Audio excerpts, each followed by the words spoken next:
De la política menos. Vamos a hablar un poquito de economía y de campo. ¿Hectáreas tienen algunos? No. No por el momento, me encantaría, es un proyecto. ¿no? Bueno, pero... ¿cuánto nos podemos llegar a beneficiar si fuésemos quizás algún tipo de... No somos terratenientes. Es un buen momento, diría. Es un buen momento de miembro locutor. por la baja de las retenciones ya publicado hoy a partir de este lunes en el Boletín Oficial. Esteban Lafuente, ¿cómo te va? Buenas tardes.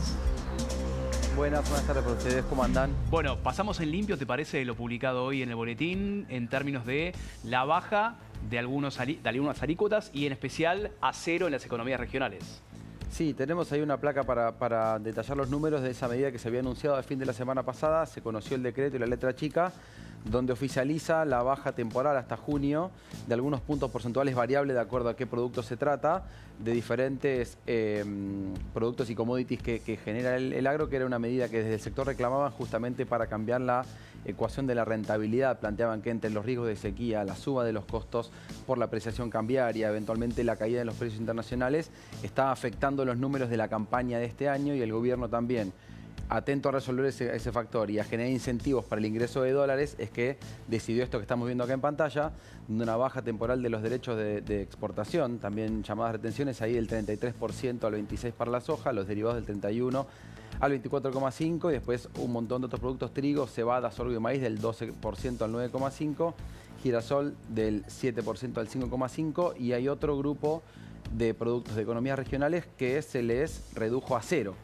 la retención, como un intento también de estimular las exportaciones y la liquidación, pero tiene, y este es el dato puntual a comentar hoy, un factor que no se había anunciado, que es este número, que tiene que ver con que para acceder a este esquema temporal planteado, los exportadores tienen que liquidar el 95% de las divisas a exportar en un plazo de 15 días hábiles. Se redujo el plazo, antes era de 30, y muchos plantean que puede llegar a ser un inconveniente por las demoras que implica todo el proceso de la exportación, entre que se liquide y se embarca la mercadería hasta que se facture, y algunos plantean que puede ser generar costos por el lado financiero para financiar este proceso hasta que finalmente ingresen las divisas. Pero, como decíamos, el gobierno lo que hizo fue trazar esta medida para generar un cambio en la rentabilidad del sector, pero por sobre todo para generar incentivos a que haya liquidación de dólares y que ingresen dólares al Banco Central. Este detalle, Esteban, estaba en la letra chica porque en el anuncio de la semana pasada no se había dicho en la conferencia.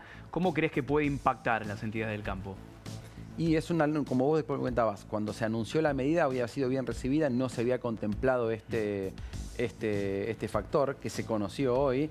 Todavía es cierto que muchos lo que plantean es que puede generar costos financieros por el lado de toda la demora que genera este proceso, tener que financiarlo para poder después que se liquiden los dólares. Lo que plantean también es que cuando salga la reglamentación del decreto que se publicó y que oficializó esta medida, va a haber más certeza de cómo afecta y si hay algún tipo de reglamentación o esquema puntual para los diferentes productos que establezca condiciones diferentes. Pero sí es cierto que ya se planteó de corto plazo como un factor que puede generar no sé si un desincentivo, pero sí agregarle costos a esta idea, porque justamente los plazos se acortaron y es un plazo muy corto el que se planteó desde que se liquida desde que se declara la exportación hasta que finalmente se liquidan, tiene que hacerse en un plazo de 15 días hábiles. Para pasarlo en limpio, bien criollo, es hacerse dólares frescos, ¿no? El gobierno, a través de esta liquidación express. Claro, en el gobierno que venían sintiendo los reclamos del sector del campo por justamente lo que comentaba: baja en los precios internacionales, aumento de los costos locales y externos, también por la apreciación cambiaria. Había algunas expectativas o proyecciones de sequía que podían impactar negativamente en los saldos exportables, y se planteaba que los números de la cosecha de los productores no cerraban o estaban muy ajustados. Por otro lado, en el gobierno planteaban que en este contexto también no había incentivos a liquidar. Entonces lo que se estableció es esta baja de retenciones que le mejoran la rentabilidad a los productores, o los exportadores mejor dicho, pero también genera incentivos para que haya un ingreso de divisas fuerte, sobre todo en el primer semestre, pensando en reforzar las reservas del Banco Central, que es tal vez el punto crítico, el eslabón más apuntado, que más alerta genera del esquema económico en curso. Recién, Esteban, compartíamos en la placa la fecha límite, ¿no? El 30 de junio, decíamos, es una idea transitoria, pero ¿de qué depende que se pueda extender en el tiempo? Recordemos que es una promesa de campaña del presidente, no la baja de retenciones. Claro, va a tener que ver, por un lado, con la evolución de las variables macro, de los precios internacionales y después de los resultados que tenga la medida y sobre todo de cómo esté la variable que te comentaba de las reservas del Banco Central, pensando también en que va a ser un año donde el gobierno apuesta a que haya un nuevo acuerdo con el fondo, que se refinancie en vencimientos y que eventualmente haya nuevos ingresos de dólares, más fondos frescos, y después de cómo sea tanto la cantidad, el resultado de la cosecha, como de la dinámica exportadora a partir de este esquema.